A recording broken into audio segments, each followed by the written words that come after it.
Sufi, Ote, Mejo, Mopi, Bunga Sufi, Bunga Sufi, Bunga Sufi, Bunga Sufi. Assalamualaikum warahmatullahi wabarakatuh. Halo sahabat Sufi, saya berada di alun-alun Kabupaten Ciamis dalam rangka melaksanakan Rajaban bersama Persatuan Pesantren Ortodok ya. Ini salah satu kegiatan rutin yang kita laksanakan dan sekarang digelar pada tanggal 28 Januari 2025. Seperti apa? Yuk kita lihat.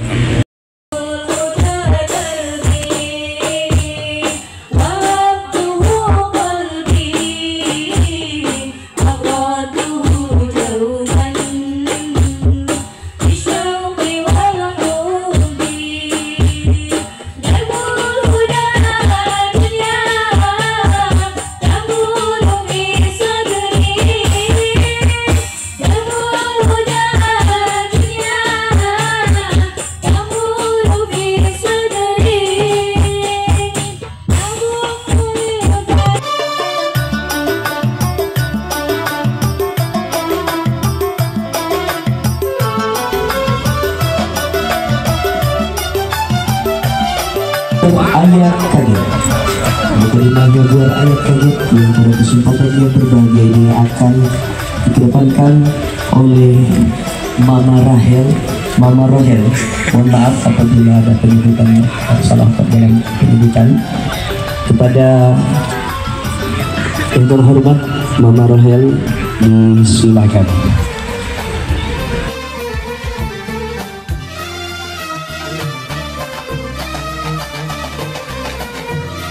Assalamualaikum warahmatullahi wabarakatuh. Waalaikumsalam. Alhamdulillahirabbil alamin. Wassalatu wassalamu ala asrofil anbiya'i wal mursalin wa ala alihi wa sahbihi ajma'in, amma ba'du. Yang kami hormati dari Kabak Kesra diwakili Pak Anwar, yang kami hormati sesepuh tokoh NU Kiai Haji Mubarok, yang kami hormati Sekretaris PCNU Haji Tatang Nawawi yang sudah dibaiat kemarin menjadi salah satu penerus syiar Islam dari Kesultanan Kanoman. Tepuk tangan buat Pak Tatang. Yang kami hormati Ketua Dewan Kebudayaan Dr. Yat Rosbiabrata, luar biasa hari ini hadir. Salah satu juga keturunan yang kemarin dinobatkan sebagai penjaga tradisi syiar Islam. Pak Yatnya nggak hadir. Yang kami hormati juga Ketua PPO yang juga kemarin sudah dilantik oleh Sultan Kanoman menjadi penerus syiar Islam di Kerajaan Galuh. Yang kami hormati juga Kiai Abi Sufi, Abah Sufi ini ya, Kertabumi, alhamdulillah. Dan ada juga ini Mama Rohendi hadir ya. Nah ini ajengan baru, ini baru dilantik jadi ajengan ya, alhamdulillah hari ini hadir. Kemudian penjaga makam Jambansari, ya ini selalu bilang begitu, Mang Nandang juga hadir, alhamdulillah. Dan para alim ulama, ibu-ibu yang tercinta yang hari ini bisa hadir, alhamdulillah, terima kasih di acara Rajaban ini. Saya menjawab pertanyaan Bapak dan Ibu. Ada pertanyaan yang harus dijawab, yaitu apa Persatuan Pesantren Ortodok. Nah, persatuan itu bukan berarti persatuan, tapi persatuan itu pasti persatuan. Jadi kalau Bapak dan Ibu beda hobi, beda makanan, beda gaya hidup, tapi hadir di sini namanya persatuan. Karena apa? Ada satu benang merah yang buat kita hadir di sini, yaitu ditusuk ya. Maka disebut tusuk sate, persatuan. Ada orang yang bersatu hobinya sama, yang satu suka senam, suka nyanyi, gabung, itu namanya persatuan. Jadi kalau karena kesamaan kita bersatu namanya persatuan. Kalau karena perbedaan-perbedaan kita, maka itu persatuan. Kemudian ada yang nanya, ortodok itu apa? Mohon maaf, kalau ortodok dalam versi lembur kita adalah, ini adalah para santri kiai yang masih mempertahankan tradisi zaman dulu. Ngajinya ngaji kitab, belum ada sekolahnya, murni ngaji, kemudian keluar jadi ajengan. Kalau nggak jadi ajengan, jadi pengusaha, jadi petani, jadi pembudidaya ikan, yang mereka selalu mengembangkan syiar Islam di daerahnya masing-masing. Nah itu ortodok. Tapi karena ada Pak Yat Rosbia Brata, ortodok ini kita bawa ke akademis. Dalam konteks akademis, orang-orang yang memurnikan ajaran Islam, yang tidak dicampuri oleh berbagai pendapat dan tradisi yang tidak Islami, itu namanya ortodok. Jadi PPO adalah orang-orang yang mempertahankan kemurnian ajaran Islam agar tetap murni, tidak terganggu tauhidnya. Maka inilah ortodok yang kita maksudkan. Jadi kalau dalam bahasa akademis itu, ortodoksi itu adalah pemurnian ajaran Islam dari pengaruh-pengaruh pendapat dan logika. Kenapa? Karena waktu itu abad pertengahan filsafat dari Yunani itu berkembang di negara Arab, zaman Abbasiyah ya Pak Rektor ya, yaitu waktu zaman Baitul Hikmah, zaman Harun Ar-Rasyid. Jadi ada pertemuan antara filsafat Yunani dengan ajaran Islam. Dalam konteks kegaluhan adalah kita adalah orang-orang yang ingin menjaga Islam tetap murni, tidak dipengaruhi oleh hal-hal yang di luar Islam. Kita menjaga tradisi leluhur, kita tetap mengamalkan Islam, karena Islam datang ke sini tidak dari langit Bapak dan Ibu ya. Islam datang ke sini ada yang membawa, yaitu para penyebar Islam dari Cirebon, dari Kanoman diantaranya. Baik Bapak dan Ibu, ada juga yang bertanya, kenapa nganggur ayat-ayat kaget? Ini banyak sekali tema-tema kita yang membuat penasaran ya Pak Rektor. Orang itu kaget, ayat-ayat kaget itu begini. Suatu hari ketika tanggal ini Rasulullah akan mengadakan Isra Mi'raj, Malaikat Jibril membuat pengumuman, wahai penduduk alam semesta, akan ada kekasih Allah yang akan mengadakan perjalanan Isra Mi'raj. Ketika itu semua alam semesta terhenti, angin terhenti, buah-buahan terhenti, kemudian sungai berhenti mengalir, semua terkaget-kaget. Bahkan di benteng ada salak itu ya, salak itu keluar duri itu waktu tanggal sekarang, ketika Nabi mengadakan Isra Mi'raj.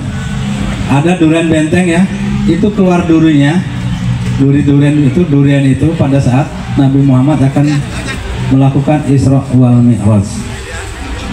Jadi bukan hanya manusia yang terkaget-kaget saat ayat Al-Isra ini difirmankan oleh Allah. Kemudian selain makhluk hidup yang lain, alam semesta terkaget-kaget. Di Arab juga terjadi pertentangan. Kenapa? Karena waktu itu Rasulullah bercerita telah melakukan perjalanan Isra Mi'raj yang hanya semalam. Maka waktu itu terjadi polemik di tanah Arab. Orang kafir Quraisy tidak percaya. Oh Muhammad tukang sihir. Oh Muhammad tukang ngedongeng, ngarohel, hoak zaman ayeuna. Tapi ada salah satu sahabat Nabi Abu Bakar As-Siddiq itu yang percaya dengan kejadian Isra Mi'raj. Nah inilah yang disebut ayat-ayat kaget, sebuah ayat yang menceritakan bahwa alam semesta yang ada di dunia kaget melihat ada perjalanan yang spektakuler ini. Tetapi Bapak dan Ibu sebagai orang Sunda bangga nggak? Jauh sebelum ada Nabi Muhammad ada sebuah peradaban yang namanya Lemuria. Ternyata orang Sunda, orang Galuh itu terbiasa dengan namanya ngahiyang. Jadi pagi-pagi dia tanam singkong di benteng, sorenya tuh pulang ke alam langit. Itu sejauh sebelum Masehi Pak Yat ya. Saya membaca literatur ini, kakek moyang orang Sunda ini biasa pagi-pagi nambalong heula, sore terus saya di langit ke-7. Nah, maka ketika kisah Isra Mi'raj ini disampaikan kepada orang-orang Galuh, kepada orang-orang Sunda, maka tidak ada pertentangan. Jadi kalau bercerita tentang mistik, tentang pengalaman spiritual kepada orang Sunda, ini nggak ada pertentangan Pak Rektor ya.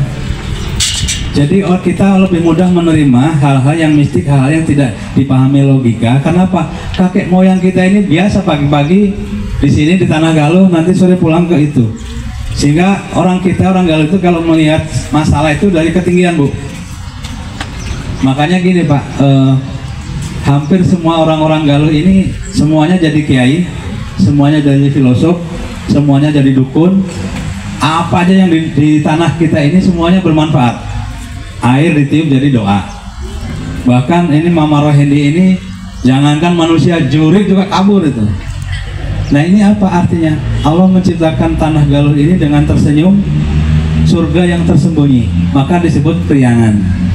Nah 3 pertanyaan ini harus saya jawab Pak Kiai, karena pertanyaan ini selalu ditanyakan berulang-ulang. Kenapa ada ayat-ayat kaget? Nah sejarah ayat kaget itu seperti itu. Jangankan manusia, alam seisinya, makhluk hidup, tidak hidup, Bangsa jin, bangsa ini semua terkaget-kaget. Kenapa? Komandonya ada di malaikat Jibril. Nah, itulah betapa dahsyatnya sebelum perintah sholat ini diterima oleh Nabi Muhammad, semua alam semesta ini terhenti. Bahkan jangan-jangan Pak Rektor cinta juga terhenti waktu itu. Yang tadinya akur jadi langsung terhenti gitu kan, langsung ganti mertua gitu kan, Mama Rohendi ya. Nah, itulah salah satunya. Dalam beberapa literatur yang kita pelajari, ayat-ayat kaget ini membuat semua semesta alam ini terhenti menghormati perjalanan Nabi Muhammad menjemput perintah sholat. Pasti begini, yang biasa kuliah di kampus ini kaget. Ada nggak literaturnya seperti ini, Pak Anwar ya? Mohon maaf, yang kuliah di Unigal nggak ada ini materinya. Materi tentang ayat-ayat kaget ini, yang di UIN juga kagak ada. Karena ini hanya kajian-kajian kita pada masa lalu. Sehingga nanti kalau Pak Rektor membaca kitab-kitab yang lebih kuno lagi itu akan banyak kisah-kisah yang melatar belakangi peristiwa-peristiwa bersejarah. Dan alhamdulillah di Tanah Galuh ini masih ada anak cucu penyebar Islam yang melestarikan tradisi khazanah keilmuan di masa lalu.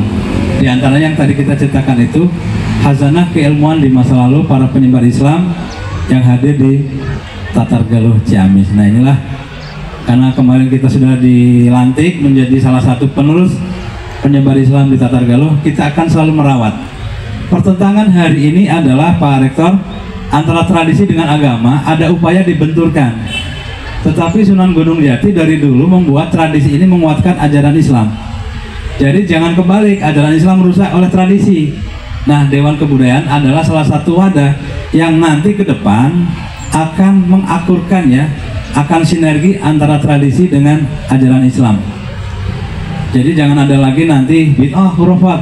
Karena sejak awal tahun 1579 Pak Rektor, Islam pertama kali masuk di Tatar Galuh ketika Pajajaran jatuh, kemudian penyebar Islam dari Cirebon dikirim lalu berdakwah di utara, di Rancah sampai Kawali ini. Itu awal-awal itu yang diislamkan adalah tradisi. Jadi tidak ada nanti gini, ada yang khawatir nih Pak Kiai Mubarok, nanti kalau Jati Galuh tradisi musyrik akan dihidupkan, tradisi Galuh dihidupkan. Yakin Pak, sampai hari ini kalau Bapak bisa ngarang perbuatan musyrik jago. Dan nggak kebayang Pak gimana membuat tradisi musyrik. Dari mana memulainya, kajian analisisnya dari mana, kajian akademik perbuatan musyrik dari mana, pasti bingung. Pak Iyad kan bingung tuh. So kalau bisa membuat tradisi musyrik dari hari ini, membayangkan apa yang itu gak kebayang Pak. Kenapa begitu lahir Pak Kiai itu udah Islam, lalu kita ngomong bid'ah khurafat seperti apa bentuknya, nggak kebayang. Kecuali bapak-bapak membaca literatur dari Timur Tengah yang beredar di antara 1936 sampai sekarang ya, yang dikit-dikit bid'ah khurafat itu, mohon maaf, literasi kayak gitu itu kuat sekali ya. Kemarin-kemarin terutama dari 1930-an ada upaya memisahkan antara tradisi lokal dengan Islam, sehingga Islam nampaknya asing. Kita ini kalau nyebut DPA, Rojaban itu mulai asing. Adanya tablik akbar, adanya apa gitu ya, pentas musik religi kan gitu. Nah, tradisi-tradisi ini tetap akan kita pertahankan di Tatar Galuh ini. Walaupun pesertanya tidak banyak, kita akan terus melakukan kegiatan ini sebagai salah satu tradisi melestarikan penyebaran Islam di Tatar Galuh. Nah, mungkin itu Bapak dan Ibu yang bisa kami sampaikan, menjawab pertanyaan dari Sultan, dari Pemda, dari Pak PJ Bupati, juga dari Kabak Kesra. Kalau Pak Rektor nggak pernah nanya karena terlalu pinter sih. Ya, tepuk tangan buat Pak Ketua Dewan Kebudayaan ya, luar biasa. Yang besok akan dilantik nih hari Jumat ya. Jadi itulah beberapa literatur yang kita pelajari, yang hari ini kita laksanakan ada dalam rangka menjaga melestarikan syiar Islam tetap jaya di Kabupaten Ciamis, di Tatar Galuh Ciamis. Mungkin itu yang bisa kami sampaikan. Bila ada kelebihan dan kekurangan, kami mohon maaf. Kami telah menjawab pertanyaan dari tadi dari beberapa yang menanyakan persatuan ortodok dan apa visi misinya. Nah, yang belumnya ketinggalan tadi ruang lingkupnya ya. Jadi ruang lingkupnya Pak Anwar, kita ini hanya sebatas yang menyangkut syiar Islam, tidak berpolitik, tidak berorganisasi secara formil ya. Kita badan hukumnya bukan negara RI Pak, kita badan hukumnya dari Sultan Kanoman, jadi bagian dari penerus tradisi penyebaran Islam. Sehingga nanti kalau kita menganggap negara RI itu yang resmi-resmi yang biasa itu sudah. Nah, ini adalah wadah melestarikan penyebaran Islam yang ada di Tatar Galuh. Nah, inilah salah satu wadahnya, wadah silaturahmi, wadah yang mempertemukan Rundayan Galuh dengan Rundayan penyebar Islam dari Cirebon. Mungkin itu yang bisa kami sampaikan. Wassalamualaikum warahmatullahi wabarakatuh.